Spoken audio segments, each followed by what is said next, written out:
अस्सलामुअलैकुम गाइस। उम्मीद और दुआ है कि आप सब लोग खैरियत से होंगे।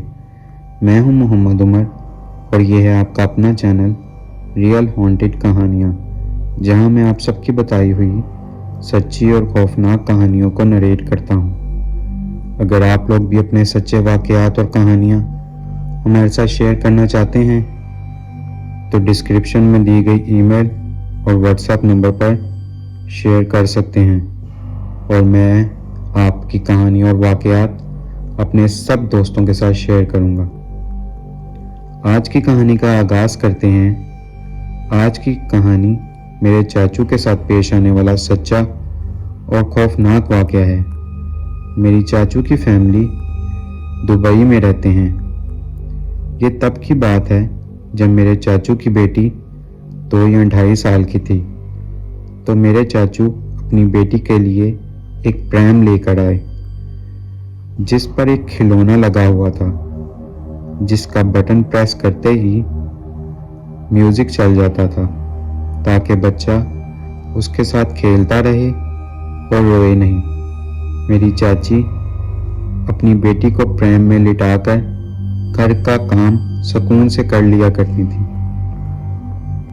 प्रैम के घर आने से चाचू के घर में खौफनाक वाक़यात होने लग गए थे। प्रैम पे लगा हुआ खिलौना जिसका बटन प्रेस करने से म्यूज़िक चलता था, रात के 2 या 2:30 बजे वो खुद ब खुद चल जाता था। चाचू को ये लगता था कि शायद चची ने चलाया होगा और चची को ये लगता था शायद चाचू ने चलाया होगा। एक दिन चाचू जब वॉशरूम के लिए उठे तो चाचू ने उस प्रैम के पास एक बच्चे को देखा, पर चाचू के घर में कोई भी बच्चा नहीं था। उनकी तो छोटी सी बेटी थी जो उनके पास लेटी हुई थी। वो बच्चा पूरा काला था और उसके सर पे बाल भी नहीं थे। उसकी आंखें रात के अंधेरे में बिल्ली की तरह चमक रही थीं। चाचू ये देखकर डर गए।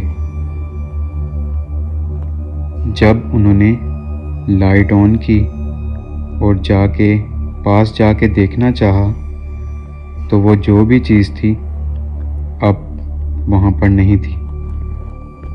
अब वो बच्चा या जो भी मखलूक थी वो अपने होने का एहसास दिलाने लग गई थी।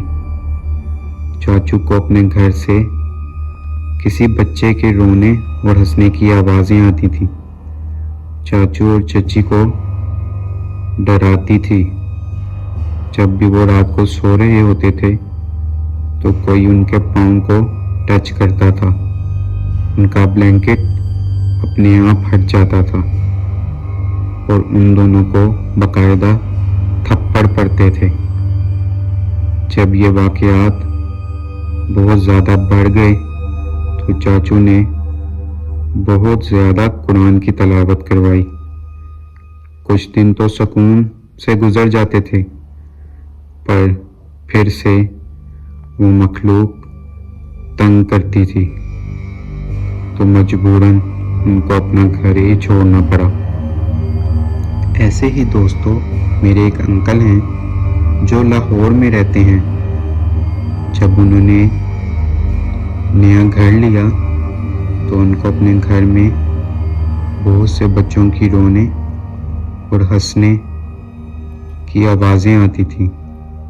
उनको ये महसूस होता था जैसे बहुत से बच्चे रात के इस पहर खेल रहे हैं। बहुत शुक्रिया मेरी कहानियों को पसंद करने के लिए। मिलते हैं न्यू स्टोरी में। अल्लाह हाफिज़।